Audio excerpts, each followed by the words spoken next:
if your personality is creating your personal reality, then the way you think, the way you feel, the way you react, the way you act puts you into the reality that you're living right now. All of these decisions that you're making, creating a snowball effect, creates a reality that you're living right now. So if you would become aware of what you're thinking, of what you're feeling, of how you react and how you act, and if you would choose differently, then not only would you choose a different personality, you would create a new personal reality for yourself.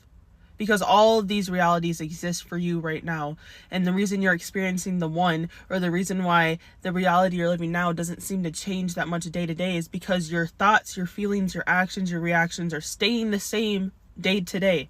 If you want change, you need to make the change first, within.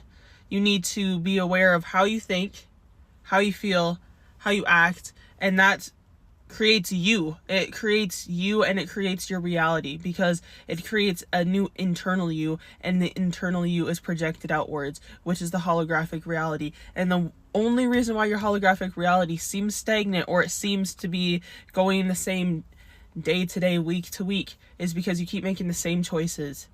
Become aware of the choices you're making and choose different, and then life must show you different. Life must materialize different. You have to become aware and then choose different in the present moment. The only way you can change is in the presence of your being, in the presence of these habits, of these reactions. Once you become aware of the habits can no longer exist if you don't wish them to exist. Everything can either ascend or descend your level of consciousness. So if you want something greater, you have to embody a greater sense of consciousness. You have to devote yourself. You have to hold yourself accountable.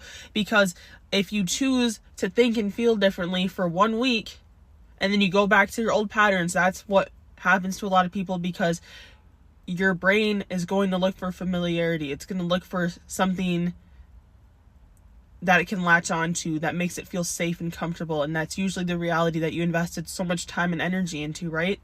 But if you want change, you have to be consistent, and you have to hold yourself accountable as long as it takes until it materializes.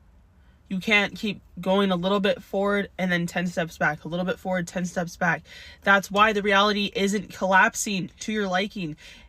It must collapse your liking. It's literally science. It's literally universal law. It has to collapse. It has to bend to your will as long as you devote yourself to it, as long as you hold yourself accountable for a consistent amount of time, or as long as you stay at the top of the ladder of the highest of high consciousness, in that enlightenment, in the present moment, in the pure love and unity that you are.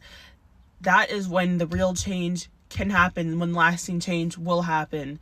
You might get little glimpses of things working, or little glimpses of things not working, and it's because you're not going 100% all in. Because when you tell yourself, I'm not going to do this anymore, and then you catch yourself thinking, well, I can do it for 10 minutes, whatever. No, you have to hold yourself accountable. If you want something different, you have to literally be different to a T. There's no exceptions. You can't allow yourself to have exceptions in this, because allowing yourself to have exceptions is allowing yourself to have comfort. And when you're in your comfort zone, you're going to stay where you're at. If you don't like where you're at, you have to change where you're at, from changing within, from changing the way you think, feel, react, and act consistently.